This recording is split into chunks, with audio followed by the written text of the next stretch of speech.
Assalamualaikum warahmatullahi wabarakatuh. Teman-teman kelas 4, bagaimana kabarnya hari ini?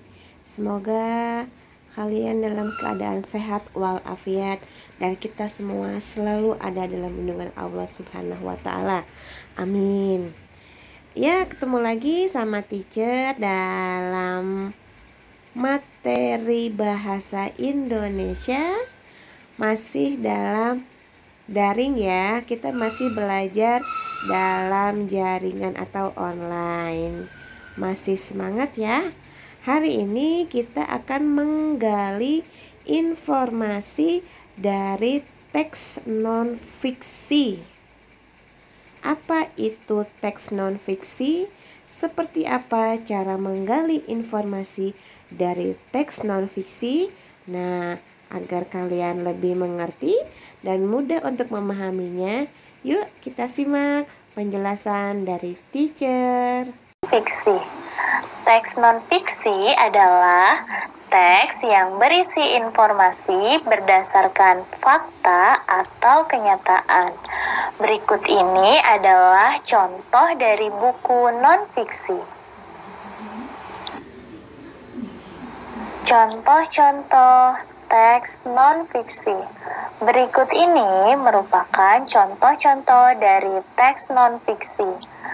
Buku ensiklopedia, artikel, tesis, skripsi, laporan pengamatan, dan buku biografi.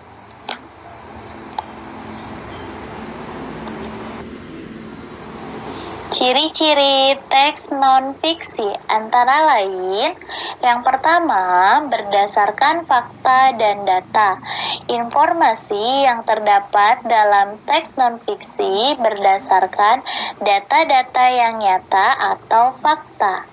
Kemudian yang kedua, berupa hasil pengamatan atau penelitian. Teks non-fiksi biasanya identik dengan objek hasil pengamatan atau hasil penelitian. Kemudian yang ketiga, teks non-fiksi mudah dibaca. Topik untuk teks non-fiksi lebih mudah ditemukan saat dibaca. Ada beberapa sumber media untuk mencari informasi teks non-fiksi. Ada media elektronik dan ada media cetak. Media elektronik contohnya televisi, handphone, dan komputer.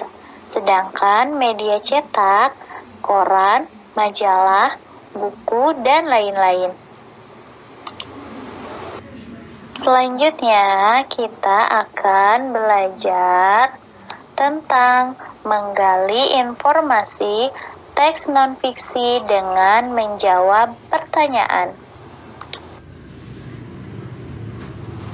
Hal-hal yang harus diperhatikan untuk menggali informasi teks non-fiksi.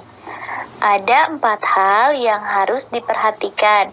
Yang pertama, membaca teks yang disediakan dengan seksama.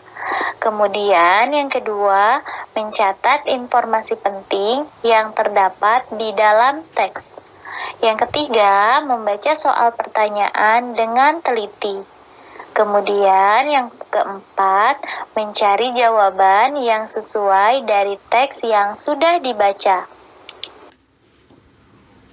Ada catatan yang harus diperhatikan dalam menjawab pertanyaan. Jawaban pertanyaan bisa tersurat atau tersirat di dalam teks. Jawaban tersurat berarti jawaban ada pada kalimat-kalimat dalam teks.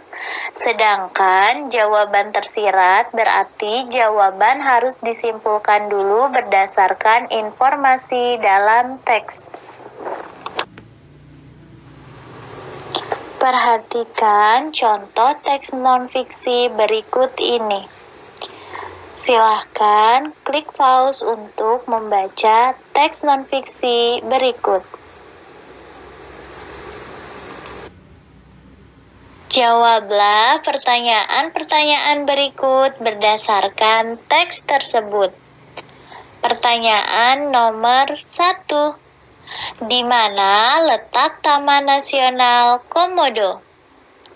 Jawabannya, Taman Nasional Komodo terletak di Provinsi Nusa Tenggara Timur. Pertanyaan nomor 2. Berapa luas Taman Nasional Komodo?